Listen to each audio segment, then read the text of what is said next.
So again, believe it or not, I did order a replacement system and it showed up today, and Amazon dropped it on my porch, and it's broken. So it'll go back to Amazon. We'll get another one. So we are trying. So we're going to start with the Southeast Seminole Heights Stormwater Project, which is why the majority of you probably are here tonight.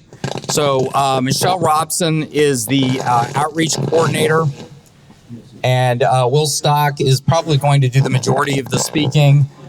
Brandy is with the city, and she's over there now. I'm sorry, I don't know the other two gentlemen, but we've got a series of slides, 11. We'll try to blast through those pretty quick. And then Craig Latimer is here. Thank you, sir, for coming. He is your supervisor of elections. So obviously elections coming up, the primary very soon. And then the actual election is in November. And we've got some information on a slide about how to sign up. So why don't we jump right into stormwater, and then we'll go straight to Craig after that. Unless, would you guys allow him to go first? I don't know who's got more kids at home or who needs to get back home first. Are you okay with that, sir? All right, thank you very much. Michelle, over to you then. They outnumber me. They do outnumber you. You might want to use that mic. Maybe, yeah.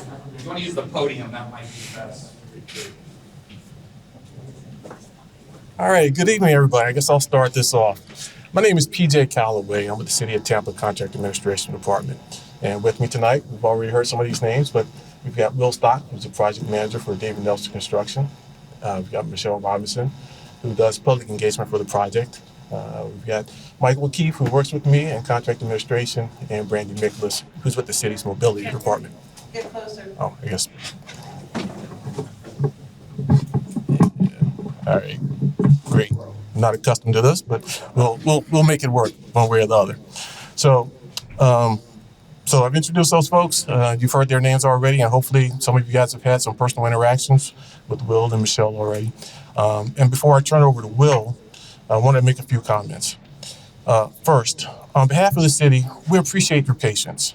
We know that construction is dirty, it can be noisy, it's disruptive, and it's unpleasant.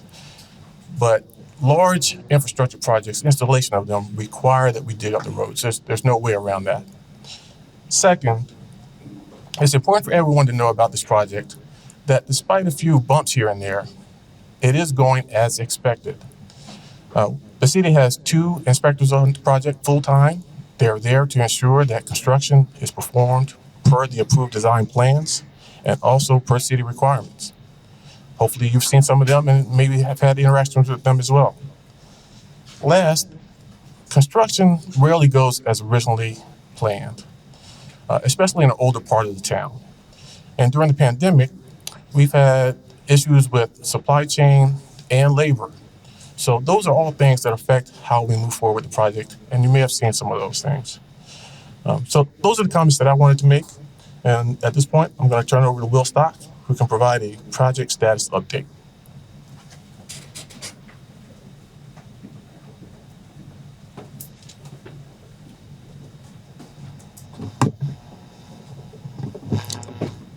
Thank you, PJ.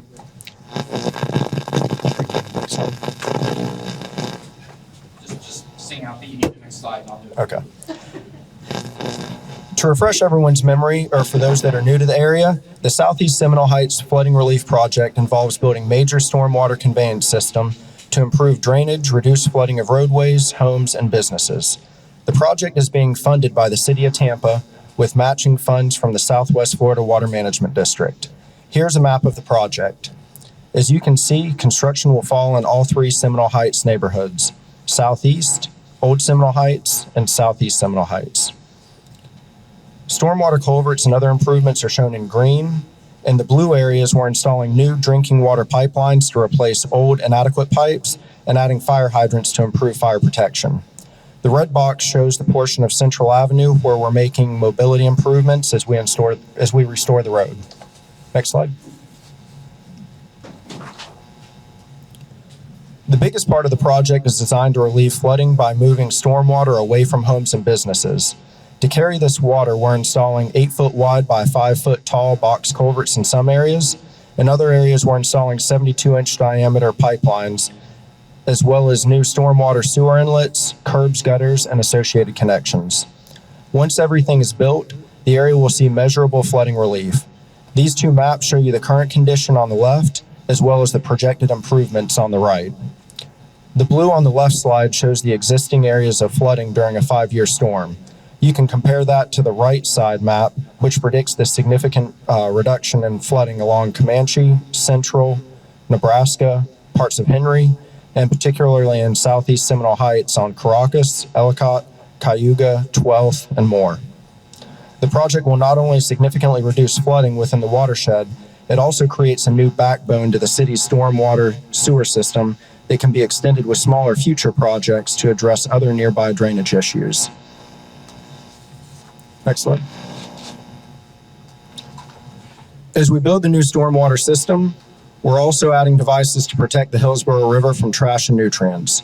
Upstream of the river, we're installing baffle boxes, which will catch litter, debris, as well as remove some phosphorus and nitrogen from the runoff. We've also installed 2 baffle boxes with large trash collection devices in the outfall structure to capture additional litter and debris, reduce sediment in the water right before it reaches the Hillsborough River. Next slide. Here's our current schedule by location. We started in November and we're currently under construction in the purple areas, which include Crest, Central, Louisiana, Ellicott, Giddens, Henry, Cherokee, Miami, Osceola, and Paris. In early August, we'll be working on Caracas west of I-275 and on Frierson from Central to Branch. This is shown in orange. In late August, we will be installing stormwater box culvert and 72-inch reinforced concrete pipe on Florida from Crest to Frierson. This is shown in pink. Moving to teal, we will be installing stormwater pipe inlets on Frierson from Florida to Branch. By late 2022, we expect to be working on Central north of Hillsborough, which is shown in green. And from March to August 2023, we will be working in the yellow zone along Hannah. So far, I'm talking about stuff that's currently under construction or is going to be under construction. I know some of you guys have questions on when we're going to be restoring the areas that are already under construction as well. We currently have 1 crew working on restoring Crest, and we have another crew that has started restoration on Central up at Hillsborough. We have a 3rd crew that will be coming out in about a month to start restoring the smaller side streets as well. I know many of the people here have questions in particular about the green portion, which is Central north of Hillsborough. Originally, we were slated to have already started that construction. We listened to the city's mobility department and really took a good look at our footprint and the area that we had under construction, worked with the city, worked with our suppliers.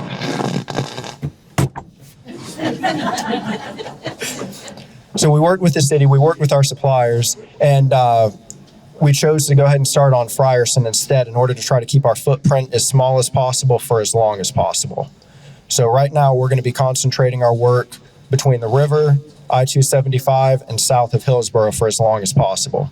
We expect that somewhere around October, somewhere between beginning and end of October is when we're going to have to jump north of Hillsborough in order to keep our crews busy installing the large diameter 72-inch pipeline and the box culvert that's up there. Next slide. Yeah.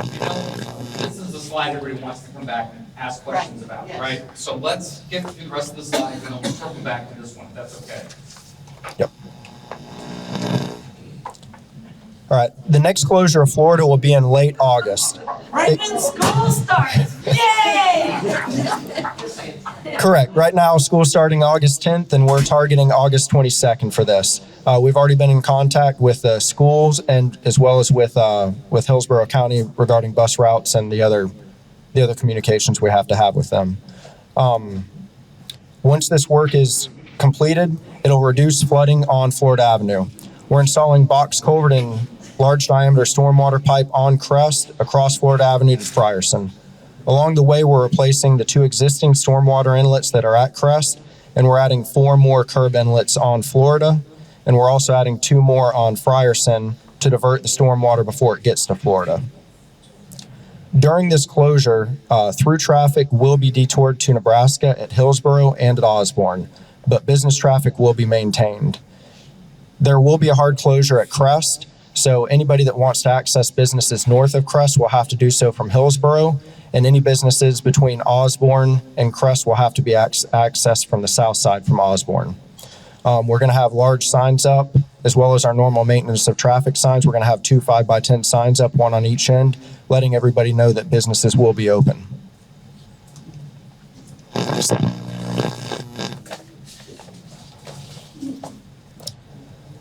On the good news side, we have started restoration on Central between Osborne and Hillsboro. This will take some time because of the mobility improvements we're building. When we're done, sometime between the end of this year and early next year, this area will have a marked bicycle lane, a designated crosswalk at Hillsboro High with a rectangular rapid flashing beacon, or an RRFB, and designated student drop-off and pickup, and pervious pavers and parallel parking spots. The rectangular rapid flashing beacon will help improve safety with a push of a button. When a pedestrian wants to cross the street, they push the button and the beacon flashes, alerting drivers there's a pedestrian present. Excellent. We want to take a moment to address some of the concerns that we've heard from many of our residents. One of the most common complaints we've received is that we're storing material and equipment in front of homes in the city's right-of-way. We understand residents don't like this, but that is the area that has been designated by the city for equipment and material storage for this project. The right-of-way is the only place we have to store most of our materials, and we have to have materials close to where they're being installed. We also understand residents' frustration with the changing schedule. Unfortunately, that's the nature of construction, even in non-pandemic times. But during the pandemic, it's made scheduling even more difficult because it's affected the supply chain. At times, we can't get the materials that we need, like pipe fittings, asphalt, or crushed concrete road base.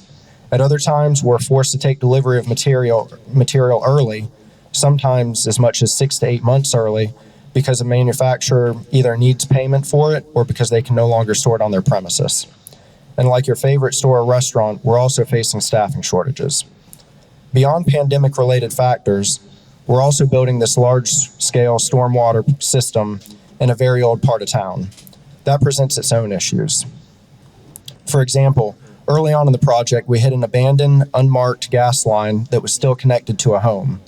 And not a small gas line, a 2-inch steel gas line. This shook the home.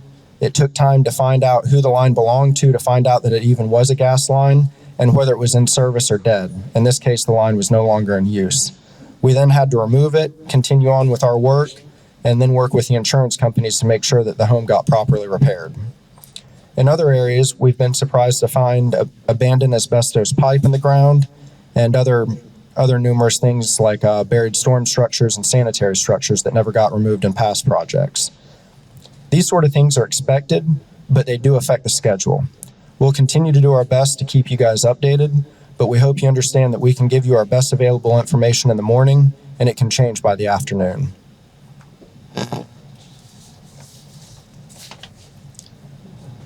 When construction gets to your area, we'll be working Monday through Friday, mainly between 7 a.m. and 5 p.m., though we could go past 5 depending on what we're doing. Some night and weekend work will be necessary. We don't like working weekends. Our guys don't like working weekends or nights, so we try to keep that to a bare minimum for everyone's benefit. There will also be times when access to your driveway will be limited. When we're in front of your driveway, you'll need to park in front of a neighbor's home or on an adjacent street. If anyone needs accommodations as provided for in the Americans with Disabilities Act, please let us know in advance and we'll work with you to meet your needs. When you're traveling in a work zone, it's very important that residents follow all maintenance of traffic signs. This is for your safety as well as the safety of our workers. Likewise, very old water lines, like we have out here, the pipes are likely to break. If you see water bubbling up or a growing pond where it should be dry, please do not drive through it. Many of you may have heard of the supposed sinkhole that opened up on Crest. That was actually a water line break, a 2-inch water line break that was about 90 years old that created an 18-inch hole in the road. The resident saw the puddle grow but thought that his truck could make it through.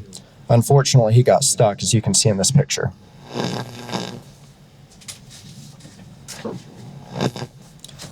As I wrap up this update, I want to encourage you all to visit the project website, SeminoleHeightsStormwater.com, and opt in for email alerts.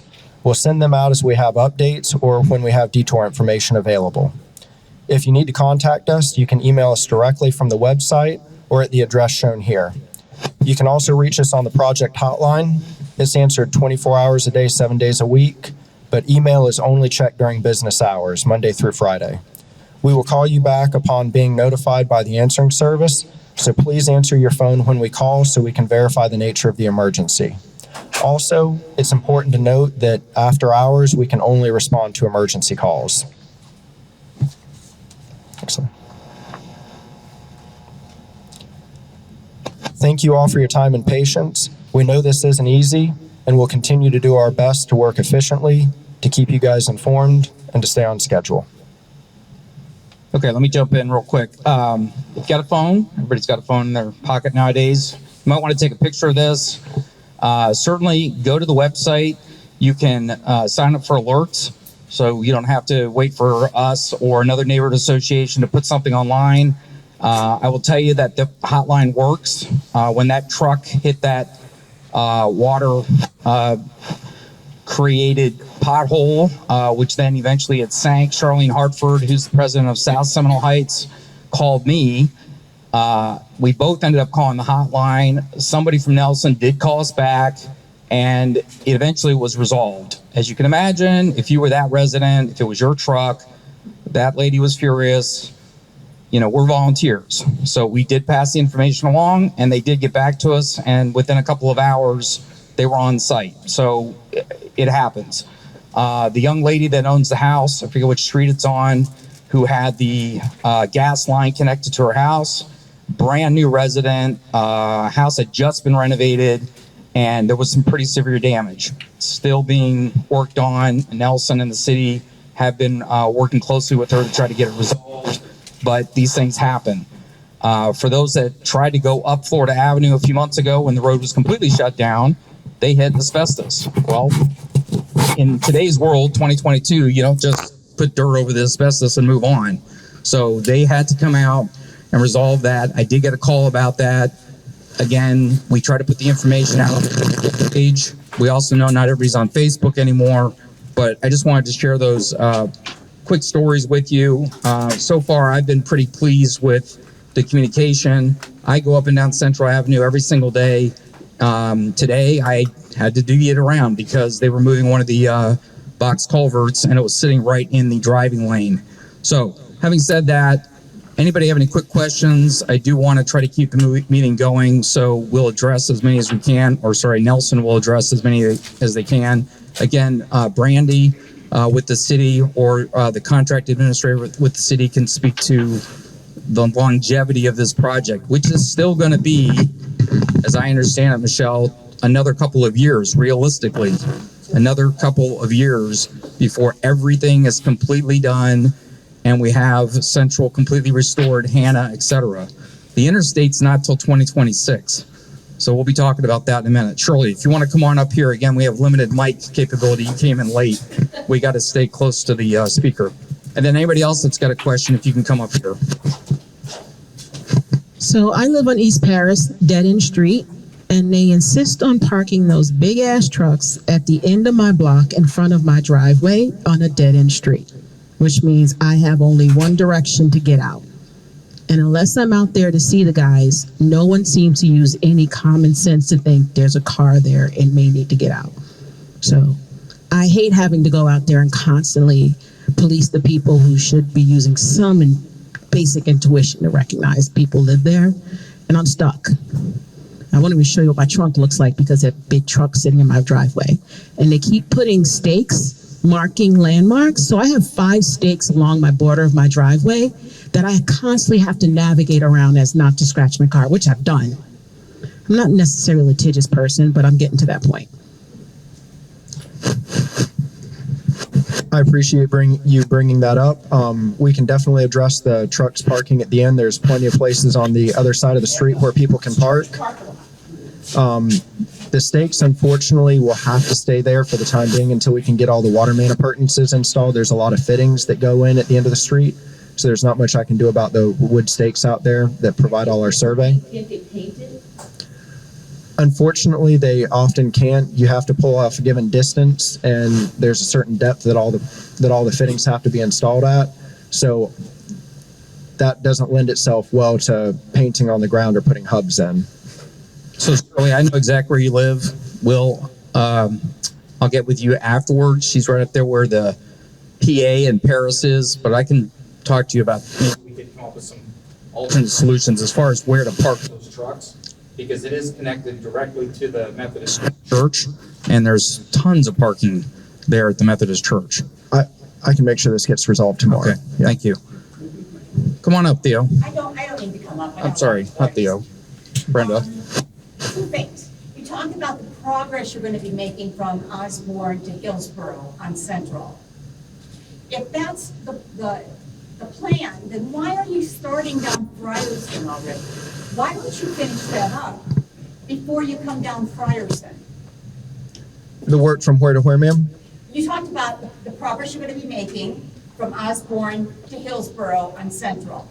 Yes, ma'am. You pointed that out with all the lights and the bicycle lane. Correct. If that's the step you're going to be working on now, Mm-hmm. then why are you coming down Frierson already? Why So don't you finish up Central before you start making this mess on Frierson?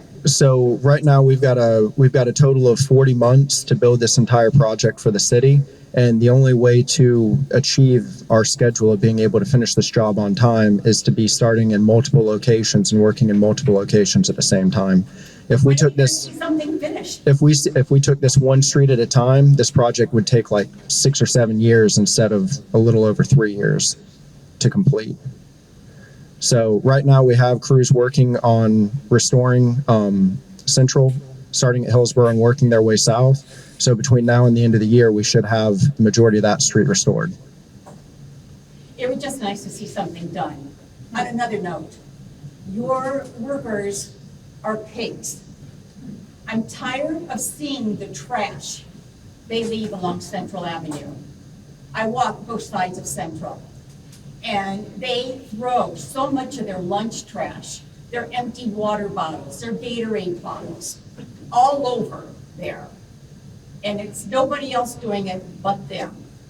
And if I start to see that on Frierson, I'm gonna start opening up their trucks and throwing those bottles in their trucks. And I live on Seminole Avenue, right down from Frierson. I'm tired of seeing them flying down the street with their trucks. And I'm gonna start throwing myself on the street, and then let's see how fast they go. You've got to talk to them and stop the speeding. Because we're not gonna tolerate it, we're not. We work from home or we're retired. We're watching it day in and day out. There's definitely room for improvement there. We'll make sure that Yes, happens. there is, yeah. Thanks, Brenda. I'll make it really quick. One of the things that we have experienced so far is multiple north-south roads being closed at the same time, which is hugely problematic, not only for the people that live in the neighborhood, but also everybody else in the city that's going north and south in Nebraska. So I see that there is, under construction is the Crest Central, the purple, and that is definitely a mess. Then there's the pink over there on Florida, and then there's a light color over on Nebraska. Are they all going to be closed at the same time, given there's nowhere else other than 15th or 22nd to be able to go north-south when all three of those roads are closed? Nebraska will never be closed at the same time as Florida. We'll have Florida closed for a few weeks. We've only got to be on Florida for about 180 feet. We'll get on to Florida. We'll get off of Florida. Nebraska will not be closed during that time. We're coordinating the closures and we're coordinating our closures with both DOT for their closures as well as with the city's mobility department to make sure that we don't have too many roads closed at one time. Yeah, because we had Highlands and Central closed at the same time. And Correct. was sort of diverted for a bit. And so that's why I'm asking the question. Yes, ma'am. The last piece of that question is, the purple south of Hillsborough to Osborne, what is the end target date for that section? We're targeting the end of this year, early next year to have that completely restored. fabulous, because it's been since last October. I know you started in November, but Yes, ma'am. we've been felt the impact, and I live across the street from here. So I'd really like to have high school students not being dropped off on a street that's closed with only one lane coming southbound. So, thank you. We got a question from Zoom. Two questions, actually. First, can someone advise what steps have been taken to keep all emergency personnel updated, fire, police, ambulance, etc., on a daily basis as to what roads are closed, blocked, etc.? There have been days when Central has been blocked for a good part of the day. I expect other streets to be blocked throughout this process. So one of the things we do is all of our closures go through the city's mobility department. And the mobility department, they not only coordinate all of our closures, DOT closures, and all the closures throughout the city. Part of that closure system is they have alerts that go out and that we issue as far as traffic advisories that go out to all emergency personnel. They go out to a few hundred different emails and postings throughout the city, including fire, EMS, and all of the above. And then the second question, I'm sorry. Okay. Sorry, the second question, how will traffic around Hillsborough High School be handled since there seems to not have been any progress with the drop-off lane Central being completed in front of the school prior to the school year, as was discussed several months ago, according to this question? So we've actually been in close communication with the city, with both the principal as well as the Hillsborough County Risk Assessment Group, and as well as bus pickup and drop off. And one of the problems we were having early on is we had too much of Central open, so it was actually inviting people to drop off there while keeping it open. So one of the things we actually did was narrow it down so it's only one lane there in front of the high school. They still stop. They still drive. They still stop, but they don't stop. They don't park there for as long, and a lot of the parking is moved over onto Wilder and onto other streets. And we've found, and the high school has found, that it's been much safer since we narrowed it down on Central. Yeah, that actually came out of us contacting Lynn Gray. So don't forget, you also have the school board. So we reached out to Lynn Gray and said because we were observing some very dangerous conditions, she reached out to Nelson, and that's when they did sort of like a road diet, and they narrowed the section right there in front of the high school to try to help. We're going to take two more questions because I do want to respect Mr. Lattimer's time, and we do have some other items to cover. Go ahead. I have a question, I guess, for mobility. You showed the slide of Central. Can you, what it's going to look like afterward? It's a pretty wide street, and I want to know why there's not a protected bike lane there. Yeah, why? I know there are bike lanes going both directions on Central. Yeah, I think specifically, instead of just paint, what I think she's asking, if I'm correct, some stanchions, or ideally like a raised concrete, like you see on the causeway. There's actually a raised curb that runs the full length of the causeway. So if you're on a bike, you are much safer. Is that, yes? Yes, that is my question. Brandy, you want to answer that? I don't know what. Hey, guys. Hi, everyone. Brandy McCliss. I'm the City of Tampa's Mobility and Infrastructure Coordinator. I get to work with our mobility department the most. So, Councilwoman Hurtak, your question's a great one. So we have about 150 miles of bicycle facilities within the City of Tampa, and we have different tiers. Our premier tiers would be those protected bike lanes, and even though the bike and other transportation improvements that you see right now, that is excellent and it's needed. But what we want to do, we don't really have the funding for at this point. So we're working with the Department of Transportation, and they are working on bike boulevards as well on Central, Ola, and I believe, I should know what the other, but basically, so it's not just Tampa and Florida as your north-south routes as a bicyclist. And so your question is a really good one. We do have different tiers of bike facilities. That protected bike lane, as you may be familiar with Cass Street in downtown, that goes into like North Hyde Park. It's called the Green Spine Cycle Track. We don't have many of those. We want more of them. And so times like this, yeah, right. Exactly what Kim said, 100%. I mean, of course, but it's so we do have a need, but we know people want to walk and bike more. They just don't feel comfortable doing so. And that means safety, that means heat, means a lot of things, comfort. And so to get that low stress network built out is going to take projects where we have improvements like this, where we're going in, we're doing water, wastewater, stormwater improvements. We're going to do transportation improvements at the end because it makes sense to do them at the end. But then we're also going to team with the Department of Transportation and try to align those improvements. So yes, so you'll see more on Central about 5 years. You can also go to the FDOT website on that too. I'm so sorry, I don't have it memorized.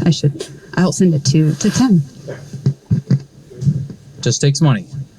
Yeah, a lot of plans were put together during COVID, and we all know the 1% sales tax, $500 million, is still stuck. And if we could access that money, a lot of this would be happening. You all will get to vote on that in November. Speaking of voting, why don't we have Mr. Latimer come on up, the Honorable Craig Latimer, who's your supervisor of elections. And again, if you got a phone, I'm not going to try to click into these hyperlinks, but please, if you haven't registered, you probably didn't get one of these in the mail. So this is my prop. This is actually my voting card that showed up. So hey, before the city of Tampa takes off there and the contractors, we'll be sending you a list of all of our polling sites up here, because there's an election August 23rd and November 8th, and we don't need those entrances blocked.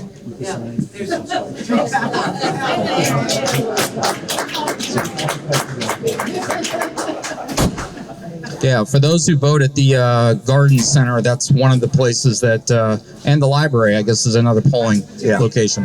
Yeah, there's 6 or 7 of them in the area. So, yeah, I was going to get up and say, boy, I'm going to be really boring because there's no lines, no waiting. You've got 3 early vote sites in the area here that you can go to. You just got to figure out how to get out of there to go to it right now. So, yeah, we do have a lot going on right now.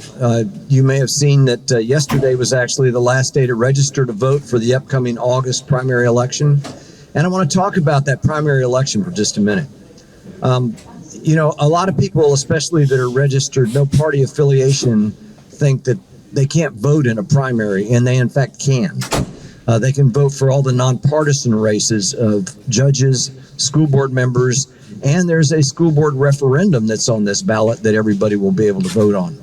And just to show you how important primary elections are, there's actually 6 races on this primary ballot that will be settled at the primary, including the referendum to put another percent millage tax for the school board, 2 judges, 1 school board member, and there's a couple of universal primaries. I don't think they'll affect this area. They're in East Hillsborough and another state Senate race that won't affect this area either. But there's still going to be at least 4 races that probably affect everybody in this room that'll be on your ballot, whether no matter what your party affiliation is or if you're a no party affiliation.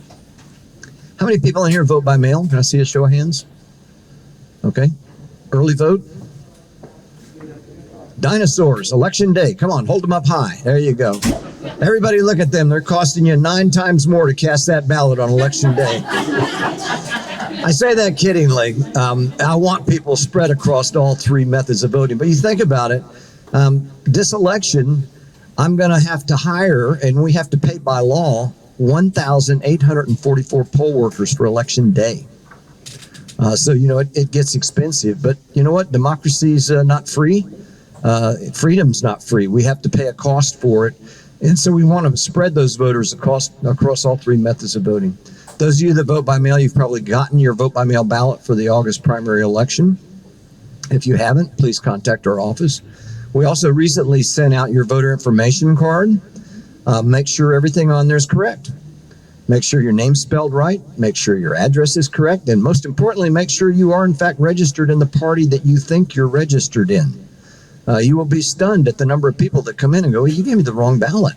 Well, that's what you registered for. No, I didn't. Here, let me show you where you checked the box. So, you know, just check that information ahead of time and make sure that everything is correct. It makes it a lot easier, that's for sure. You can also go on our website. I'm going to say this about 10 times. Go on our website, votehillsboro.gov. A tremendous amount of information on there. First off, you can look yourself up and look at all that information that I just mentioned to you about your name being spelled correctly. You can also go on right now, if you're not a vote by mail person, you can go on and actually see your actual sample ballot that you're going to be voting on. Sample ballots will be mailed out, I think, August 2nd? August 2nd. I had that date right. Jerry Kramer, my chief communications officer over here. If you like the website, be sure and tell her. If you've got any complaints, tell her that too. But that's she's in charge of that. So you'll be getting that sample ballot in the mail. It will also, that sample ballot will have a list of the 26 early vote sites that we have throughout the county, and also where your election day polling place is if you so choose. But we only have 2 people, so we're pretty good there. So. And they're both sitting together too. That makes it easier, right? Yeah. So a couple of things. Those of you that vote by mail, there's some new laws that have gone into effect. Used to be that when you requested a vote by mail ballot, it was good through 2 general elections. They've changed that now. It's only good through 1 general election. Now, that's important for you all, and I'm going to tell you why. You all are in the city of Tampa, right? So after the November election, your request has expired, and you're going to have to make a new request to get a vote by mail ballot. And guess what we have in March? City of Tampa election. All right, so if you vote by mail and you want to get that ballot, you're going to need to put it on your holiday list of things to do, that you need to order a new vote by mail ballot. Also, if you're a good Samaritan and you like to help your neighbors out and collect their vote by mail ballots, there's a restriction on that. Other than you and your immediate family members, you can only possess 2 ballots that aren't yours. All right, let me say that again. Other than you or your immediate family members, you can only possess 2 ballots that aren't immediate family or yours. Okay, so if you're trying to help neighbors out and stuff, do you know how this really affects the most? Me.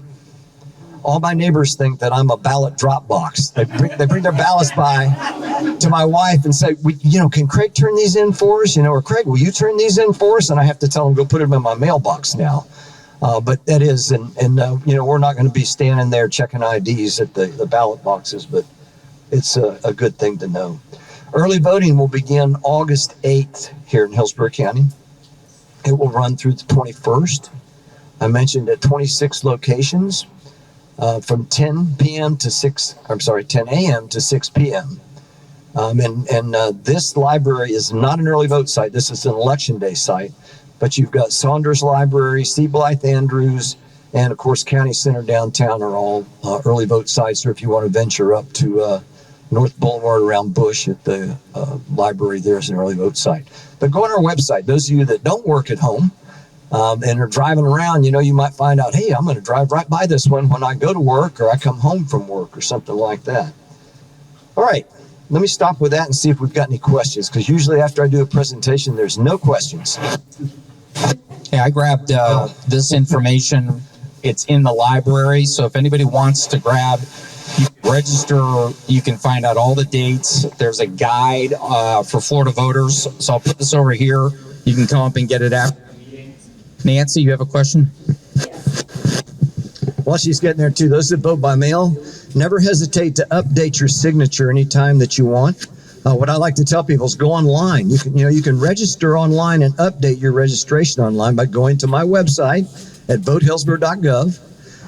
And what it does is it drags your driver's license signature in. So if you ever forget how to sign your name, look at your driver's license. Yes, ma'am. Yes, if you received a vote by mail ballot and you don't mail it in, if you go to the poll on election day, do you need to bring that ballot with you so that they can certify it has not been submitted? Yeah, you do not have to bring it. We like to encourage you to bring it and we'll spoil it there. But here's the bottom line to it. If you vote in person and you've been issued a vote by mail ballot, if you decide I'm going to get really quick here and send my vote by mail ballot in, it's not going to be accepted because it's already canceled your ability to vote when you vote in person. The same way if you vote by mail and that ballot's come back to my office and then you try and go vote in person, it's going to show that you've already voted. Okay. The easiest way, though, bring it and we'll spoil the ballot there, make sure that it's no good anymore. But you don't have to. It's not a requirement. So everybody just learned a new term, spoil ballot. I didn't know that. That's it. Larry, for the Zoom. Oh yeah, quick dumb question. How do you update your signature so that your ballot is? That's what I said. You can go online and do it. The signature? Yeah, because it pulls your signature in from your driver's license, and then you can change it. Or you can fill out the actual hard copy form and give us a wet signature. You'd be surprised, though. We've got numerous signatures on file from every voter. Yeah, there's a registration form right there, and you can just give us your new signature there. I know, signatures change over time. I kid about that.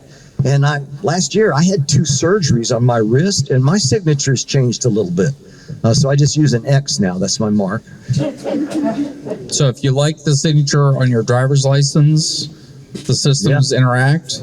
If you don't like your signature on your driver's license, there's a form right here that you can submit and change. Anybody else have questions? Let me just add to that, too, that if you vote by mail and for some reason your signature doesn't match, there's a remedy for that. And we immediately, that's why we ask for information on the back of that envelope that we can rapidly get in touch with you. And if your signature doesn't match or you forget to sign it, we get people forget to sign the back of the envelope. You can send us, there's an oath that we'll send to you that you fill out and send back, and then you have to furnish us with a copy of one of the acceptable forms of identification, and then you're good to go. So there's a remedy for it. It's not a fatal flaw if your signature doesn't match or you forgot to sign it. Is anybody in here a poll worker? Oh, thank you. Yes. There you go. Very good. Thank you very much. Why aren't the rest of you? And Come on, you're civically engaged. Let's get out poll there. workers are paid now, correct? By law, yeah. And I used to say we pay you enough to put gas in your vehicle. Not quite anymore. It is fun to actually go vote in person. I had never done that in my entire life until I moved to Seminole Heights because I was military and I was never in Florida. So I went and I couldn't believe the number of poll workers, Tom Lieber and Peggy and a few others. And it was kind of like, hey, it was kind of fun to walk in. I tell the story. My mother was a poll worker for years and years. And she was up in her 80s. And I'm like, Mom, you don't need to do this anymore. And that's when I got Civics 101. So my mom was also a kindergarten teacher. And she says, on election day, I get to see the kids of the kids I taught in school. I find out who's got a new grandbaby, who's got health issues. I'm like, okay, you're good to go. So, okay, last chance. You got one over here. Oh, sorry, Tim. I just need to explain. Our friends over here who vote on election day are from New York. They don't know anything. Literally, if you don't know New York, you have to vote on election day. There are no other options unless you are like. That's true. Yeah. So it's they literally have no idea that we have all these options. And in Florida, we have no excuse to vote by mail. So it's not an absentee. You don't have to fill out a form or anything else. All you have to do is request it. And anybody in the state can vote by mail. There's no restrictions on it. But I just wanted to say that as somebody who works with the League of Women Voters and is very aware of all the efforts that have come from Tallahassee to make it more difficult to vote in this state, your efforts are recognized. We all really appreciate the work that you do to enable access to voting for every eligible voter in Hillsborough County. I appreciate that, and I know a lot of other people do too. Thank you. I appreciate that. We'd like to get a sticker too. Yeah. Well, if you vote by mail, I still put a sticker in there. So, I mean, come on. I took that excuse, and I pay the return postage. So, what else you got? Just, I did go to that website earlier today, and I did this is not live, it's a screenshot, but they've got a fantastic, thank you very much for creating such a great website. Forgot to mention that. And you can click into all of these. Again, it's not live, it's just a picture, but you can learn a lot about how to vote and update your signature, etc. So again, Craig, thank you very much for coming a in. long series of short videos, including a behind-the-scenes tour. So it really is a great opportunity. Thank you all very much. Thank you. Okay, and then in other election news, we have our own neighborhood association elections coming up. So we do our elections in October, and every year we do half the board. We have a board of 9 individuals. So per our bylaws update that we voted on back in 2018, this is always blows my mind. In even years, like 2022, we elect an odd number of positions. I blame Bill Hunter for that. So I don't know why he came up with that as the solution, but it works. I'm just kidding. So these are the positions that are up for election. I know some of those folks plan to run. I know some of those folks plan to not run. But as of this meeting, going forward until the end of August, nominations period is open. So if you want to be on the board, we would love to have you on the board. One of the rules you do need to look at the bylaws is you have to have been a member for a year. There are some other rules, but briefly, it's interesting. We did again update the bylaws such that everybody, all 9 of the board members are trustees on the day of election. Those 9 individuals go separately and internally decide who will be the officers. So the president, the vice president, the treasurer, and the secretary. We always get questions about that. It works because those 9 people that you see up there have to work together, and we meet a lot and we talk to each other even more. So at least once a month we do board meetings, lots of text messages between Alyssa and myself, probably 30 today, back and forth. Maybe more, we could count.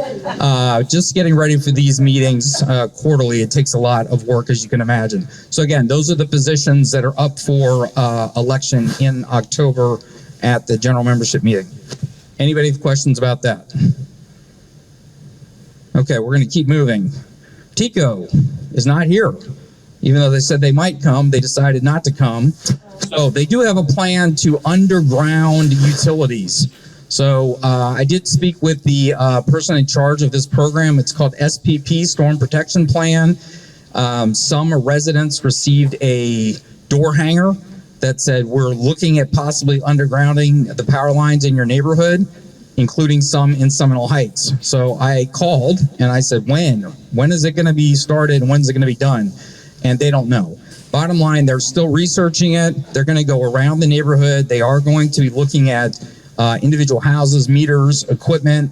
They will wear a TICO badge.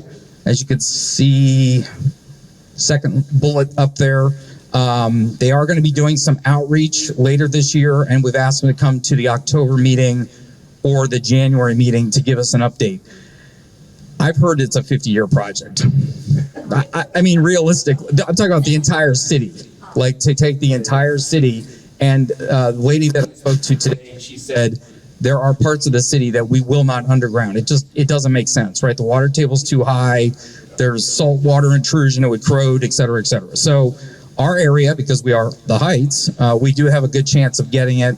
And we all know that the trees get trimmed. They do spend about $100 million a year to try to enhance reliability. I moved here 7 years ago. It wasn't so great back then. It is better. Much better. Much better. Okay. Kimberly. Quick question. With the fact that the city is tearing up the streets right now doing stormwater, wouldn't it make sense to try and evaluate doing it during the same time? I don't have a TICO badge on. I agree. Have they been asked that question? Not by me. I will say, back to Brandy, that I did notice about a year ago, the city has now got, I forget what they call it. It's like neighborhood improvement areas. It's not the right term. And the idea is do everything at once. So if you're going to rip up the road to do the water line, do the sewer line, do the wastewater, do the storm, resurface it, put in the bike lane, all in one project. So Forest Hills, I know, is one of the neighborhoods. None of our areas are in that pot, but it's a new concept. So did you want to add anything, or? It's true, and there are 4 neighborhoods. 4 neighborhoods. 4 neighborhoods, and it's You did a good job, Tim. I'll just tell Tim all these things. So the project is called Foundation for Tampa's Neighborhoods. There is a project website. It's www.tampa-neighborhoods.com, and it's exactly what Tim was saying. We're trying to be smarter, go in, do wastewater improvements, because our aging infrastructure is, it's really old, but we're not unique. I was just listening to NPR on the way here, and this is just like a constant struggle and battle. So the aging infrastructure that Foundation is aiming to improve, it's going to be wastewater, water improvements, and then stormwater and transportation. And so Forest Hills, East Tampa, Virginia Park, and then McFarland Park. Those are the 4 neighborhoods. And it's going to be about the next 2 or 3 years. Those 4 neighborhoods are going to start seeing those improvements, some active construction. And we do have a right-of-way permitting group that is working directly with TICO on their storm protection program, and we're trying to be as smart as we can and work with them. So it's a really good suggestion, and I hope that it continues. But I know that TICO has their own, schedule and reason. So we're trying to always talk to one another and not go in and say, hey, we're doing this. So we're trying to do that. And not to put you on the spot, but kind of in the same manner, we're looking at the redo of Florida Avenue. We have Zoom, Pat, so Okay. they can't hear you online. This is along the same lines, not to put you on the spot because it's not but we are looking at the redo with FDOT of Florida Avenue, as you all know. So especially I've always, why aren't we getting the telephone poles out of the sidewalk, kind of, or the electric poles or whatever else, and undergrounding, it seems like it would make so much sense in combination with that project as well. And so I just thought I'd put that out there as another area that, I would think that we would pursue simultaneously.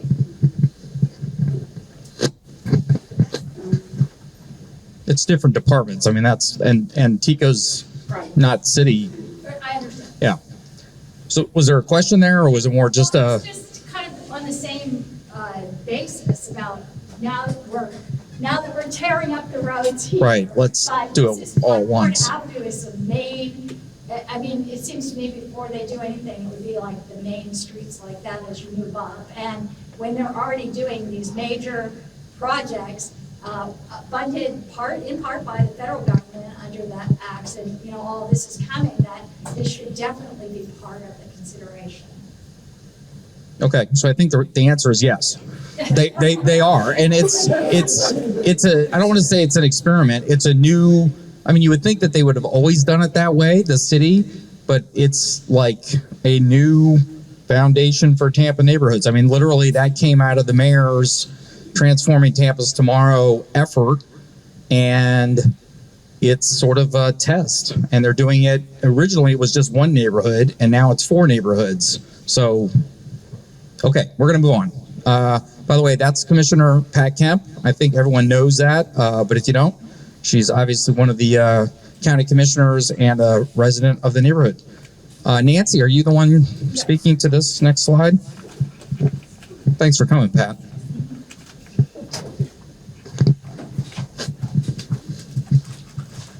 Hi, I'm Nancy Alfredson with Friends of the Library, and Tim put all the pertinent information up there. So what I'm going to do is just let you know that we have a really great library here. We have this wonderful community room. We have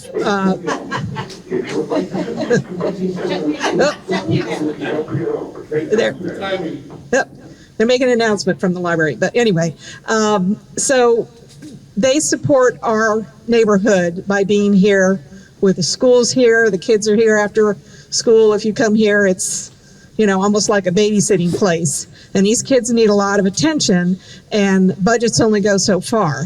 So the Friends of the Library is part and parcel of this whole system by raising funds to help the library do things that are not within their city or state or county budget.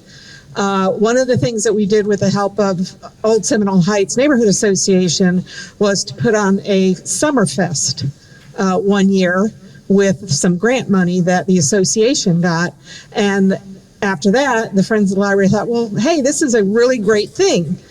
So we've been doing that every year until the pandemic came, and the library said, no, you can't do that. But we're hoping next year we will be able to do that again. And our biggest fundraiser for the Friends of the Library is our garden tour. This is coming up October 16th. We have, the tickets will go on sale at the beginning of September. It's a self-guided tour, starts here at the library. Get your tickets on Eventbrite. It's a wonderful Sunday afternoon from 11 to 4. and you see some really beautiful gardens and some really interesting gardens that are tucked away within our neighborhood and close by neighbors. So I hope that you will consider getting a ticket and going on the tour because it's really a lot of fun. Kimberly had her garden here one year. There's probably a few other. Jeffrey, you were on one year. I remember that. I'm sure there's a couple other in here that also did it. So it's really a wonderful, wonderful afternoon. It helps us raise funds. In addition, we are having a book sale here at the library on August 5th in the afternoon and August 6th. So please come because that's our second major fundraiser is books from the bookstore. So we really appreciate your support. This is a good synergy, both of these organizations working towards making Seminole Heights a lot better place to live. Any questions?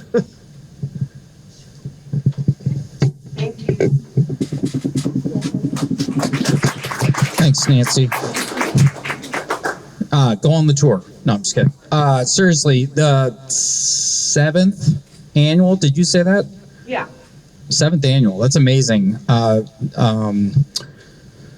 that it's been so successful. And if you have not been to a Summerfest in this library, which this largely funds with some money that comes from Fossil and from the county and the library itself, it's fantastic. I mean, this library has had 200 kids running around, going crazy, face painting. They had a helicopter in the parking lot one year. They had the fire truck.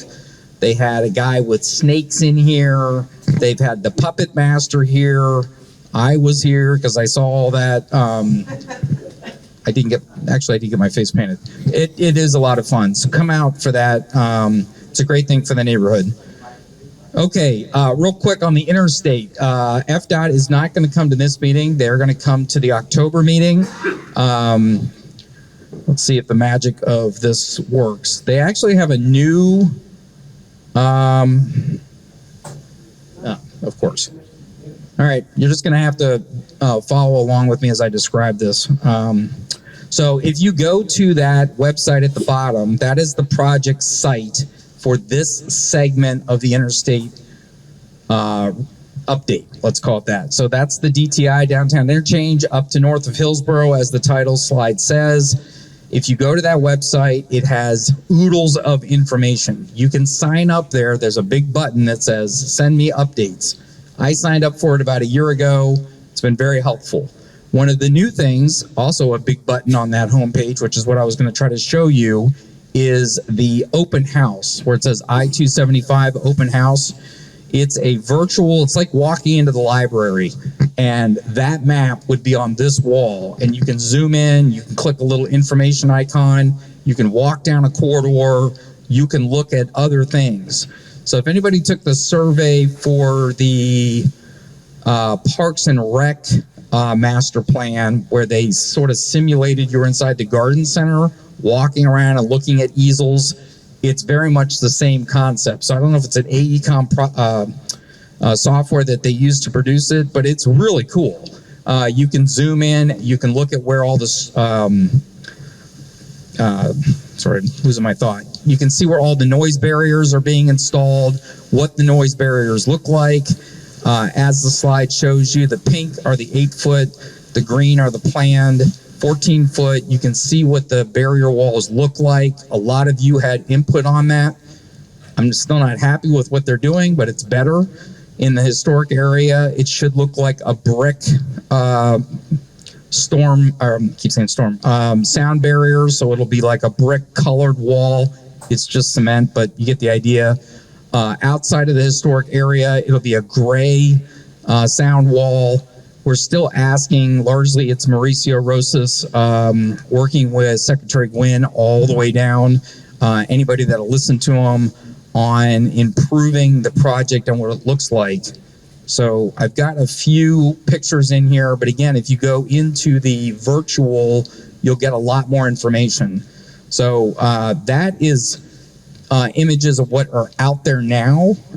What you're going to see are better looking, if there's such a thing, noise wall. And that's what it'll look like. So there's sort of the brick. It's kind of a crosshatch.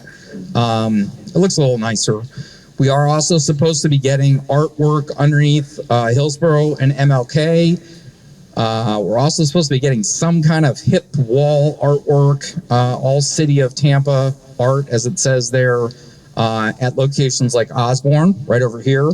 They didn't pull the wall all the way back to make it a fully vertical wall, so it's going to have a fence. And I think I took those slides out because, again, there's about 50 slides. But they will come back in October.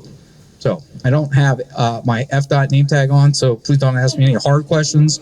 But again, Mauricio Rosas, kudos to him for spending so much time engaging. And a lot of you, I mean, I know a lot of you were literally in this room through all the charrettes and providing feedback and et cetera. So improved lighting under the underpasses, the City of Tampa art, medallions in the sidewalk.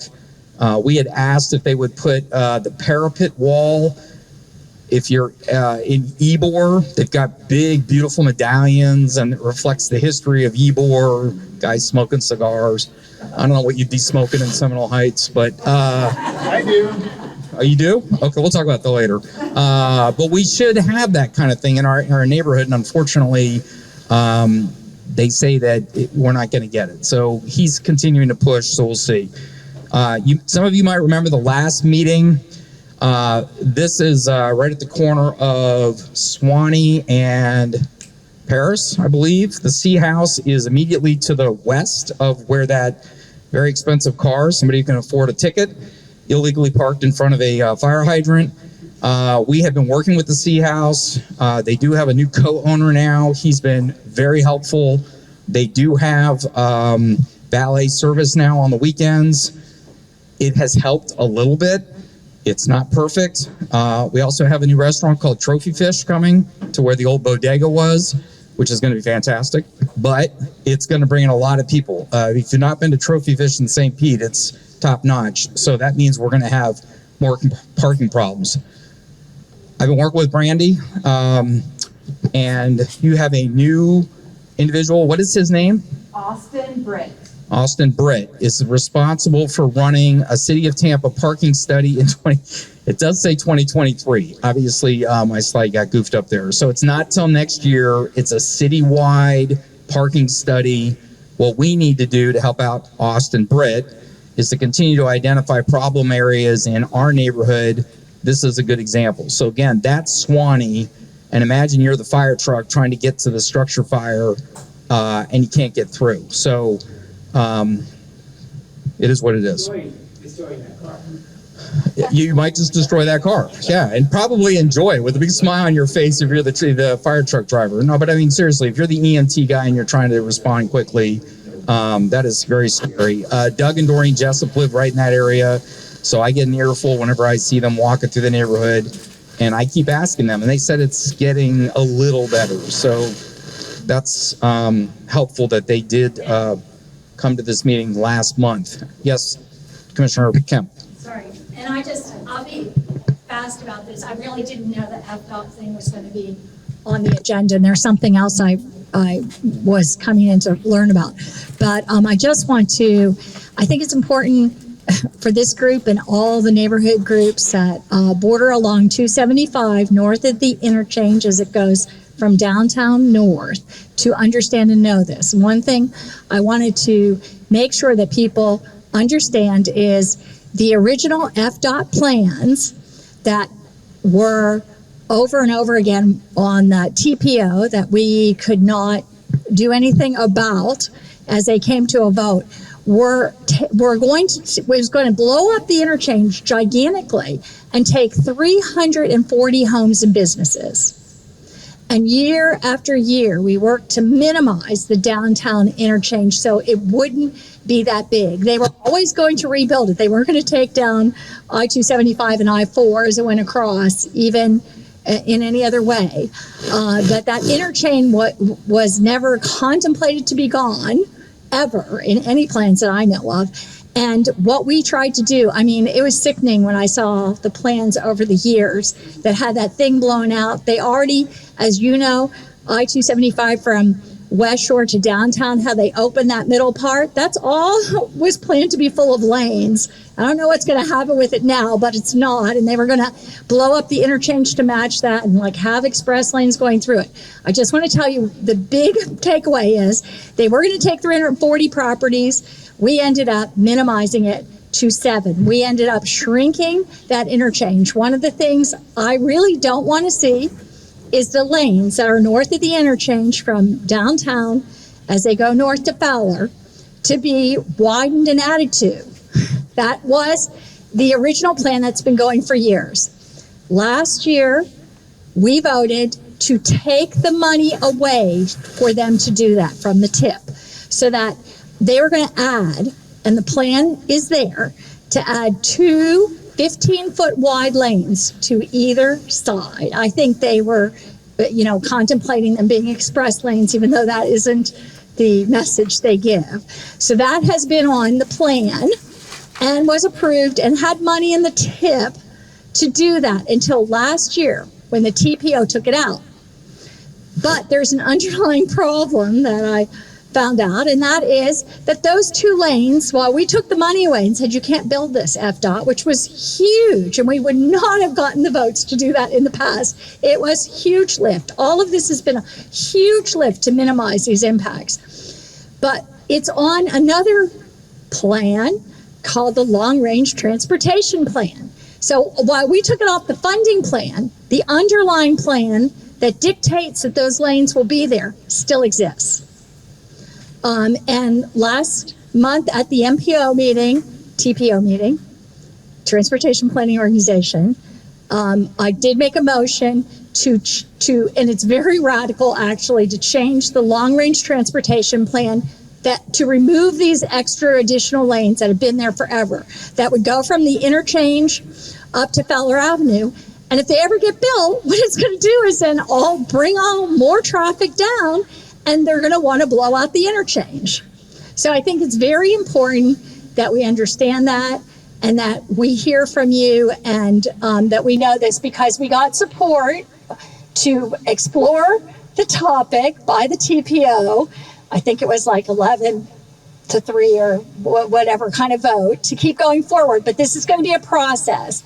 And I think it's extremely important for the future that we take this off. I don't even know when things have ever been taken off the long range transportation plan. That doesn't happen. They just keep adding stuff.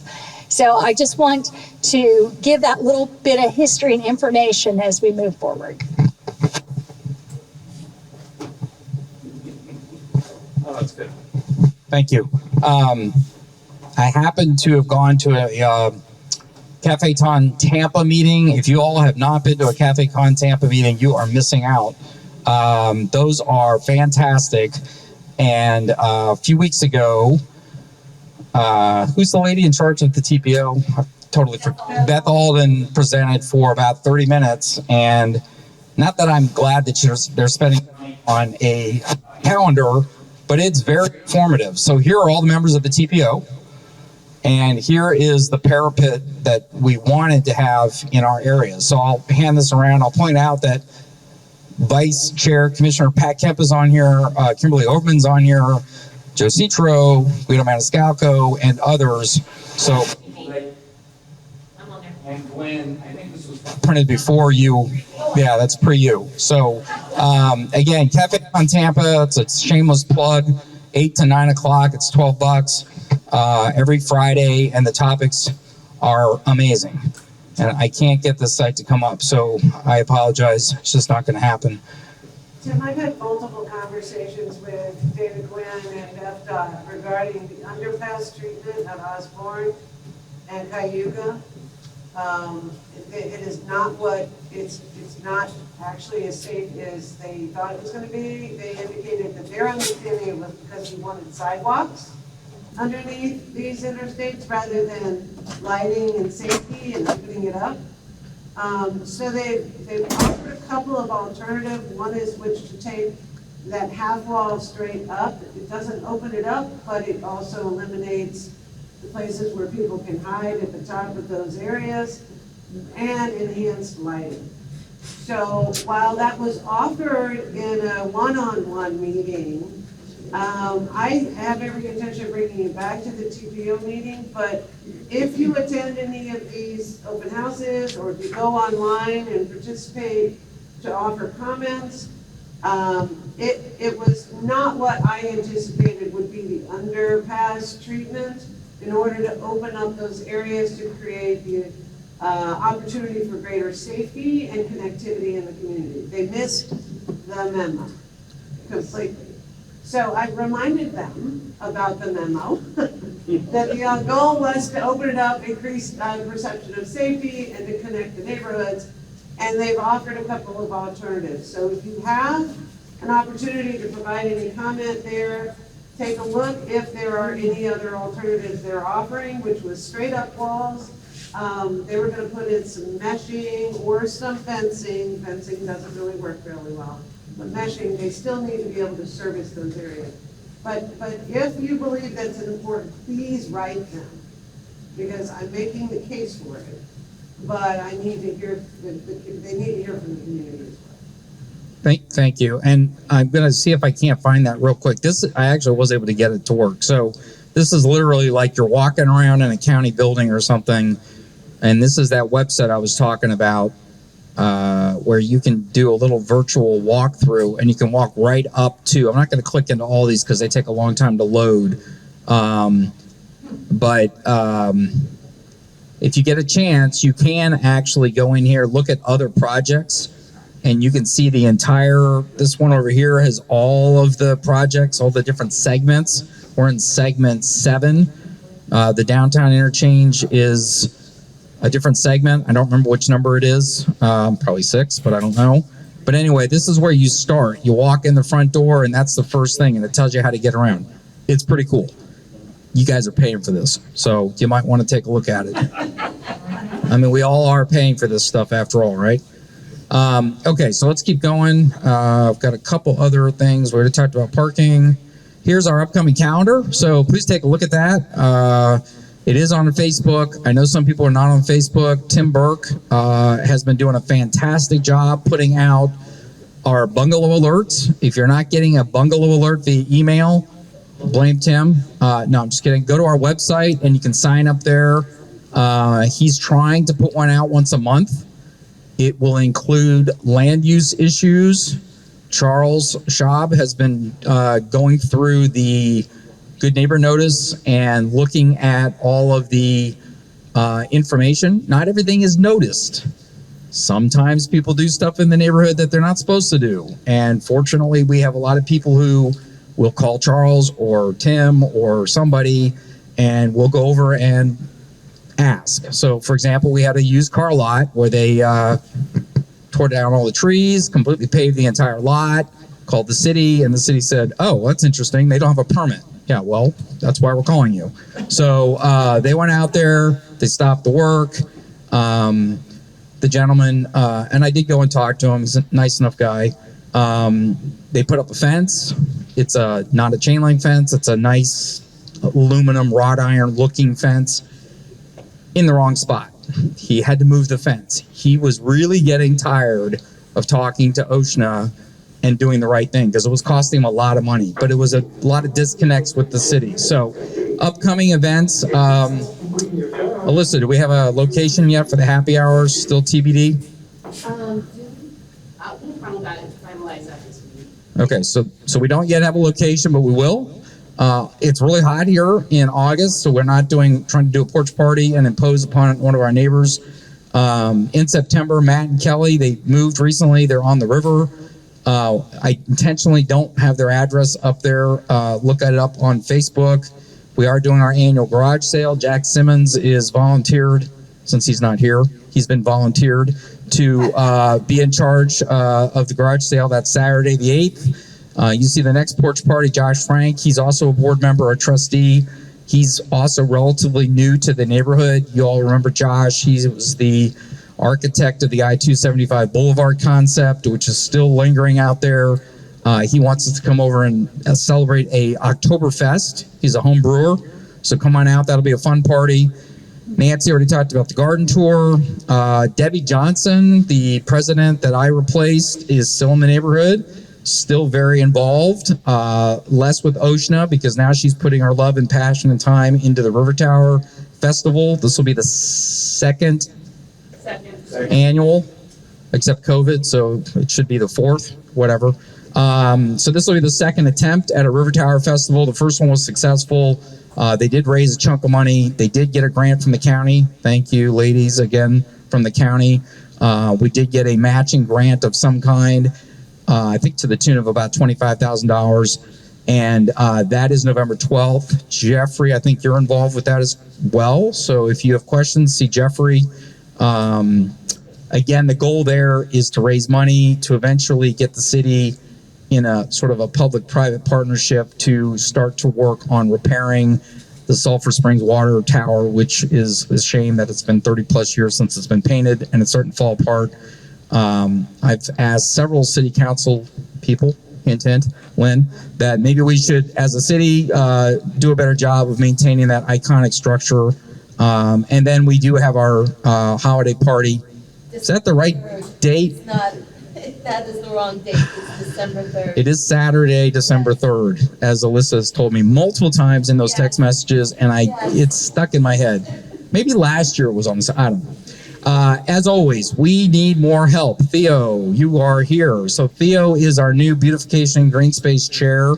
Also a recently minted real estate agent. Congratulations, right? That's awesome. Passed her exam on first attempt.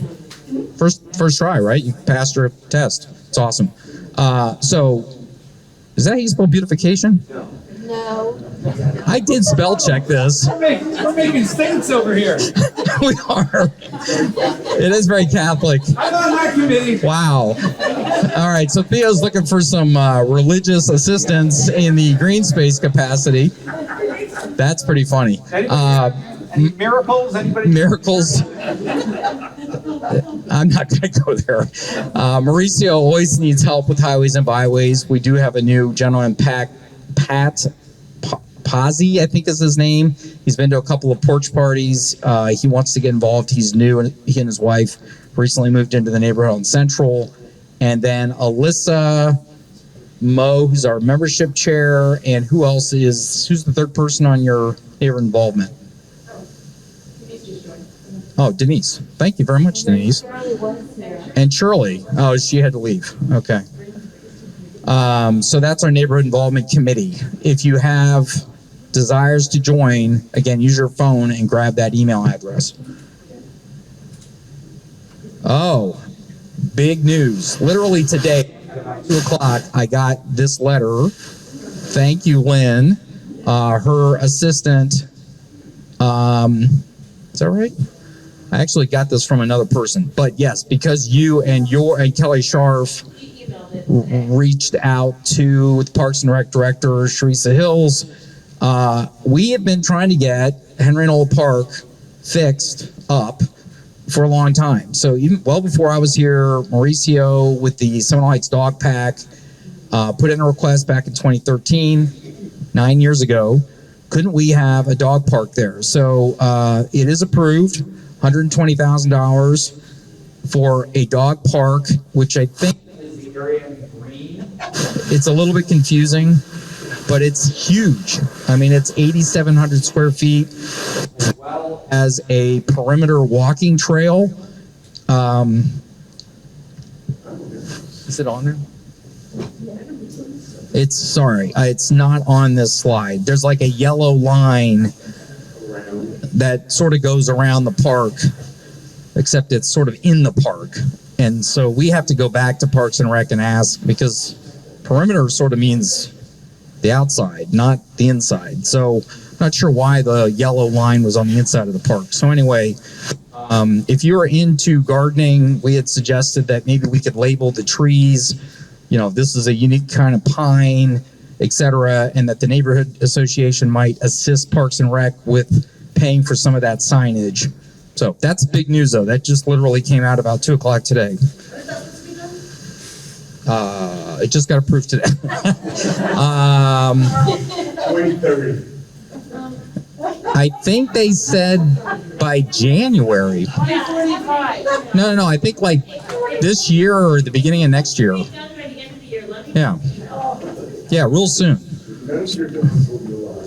Yeah. Some of your dogs will be alive. All right. Any Q&A, any questions, anything online? Again, it's 5 minutes to 8. I try to get you out of here on time. I do want to introduce Rod Hatch. Does anybody know Rod Hatch? I know Rod Hatch. There's a few people that know Rod Hatch. So Rod is, I'm going to brag on Rod for a second. Rod lives up in Northeast Seminole Heights. Moved into the neighborhood about the same time I did, about 7 years ago, and has gotten really pissed off about the trash in Hillsborough River, amongst other things, neighbors, etc. But that's another story for another night. However, he did create the tagline, it's about the manatees. And he went to one of the news agencies, showed a picture of manatees all gathered just to the east of the Nebraska overpass across the Hillsborough River. There's a little low spot there surrounded by trash. I mean, literally water bottles, styrofoam, and there are the manatees, quite a few of them, probably 20-ish in that picture. And the news agency picked up on it, has been going after or requesting that we do some improvements. Some of you have seen the litter boat that is now going around the bay and going up the Hillsborough River. I don't know if that's a direct impact from you, but... No, it's not. You know, here's, if I can, real quick.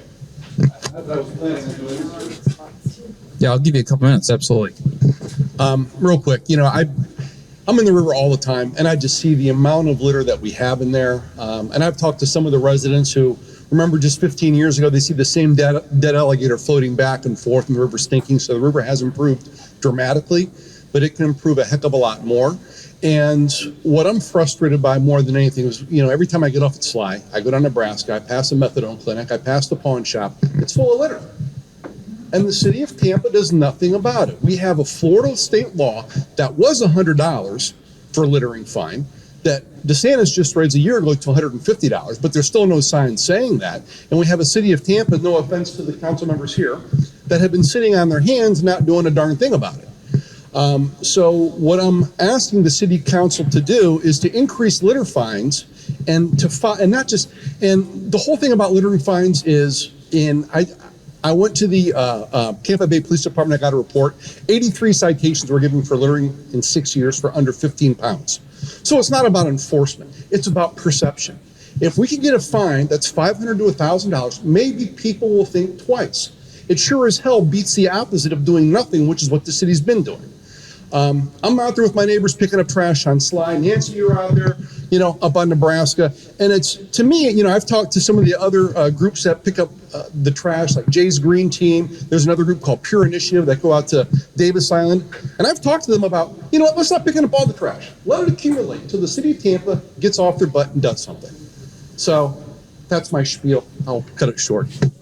And if you want my information, you know, talk to city council, tell them you want litter fines increased, but more importantly, we need a compelling program. The city of Tampa sent me a sign that was, you know, they have a new sign, Keep It Clean Tampa. Well, Keep It Clean Tampa is not compelling. What's compelling is it's about manatees, it's about our wildlife, so that's what we need to do. Thank you so much. And unless I'm mistaken, this Thursday, am I allowed to say this? It's not going to be a problem. Hi, This. Today's 8 o'clock, so we do have to have everyone at the light. Okay. On that happy note, this Thursday we are going to, we will, absolutely. This Thursday, City Council is going to be voting on increasing the litter fine to $450. So on that, yes, let's respect the library. Thank you very much for coming tonight. And Theo, do you want to come up here?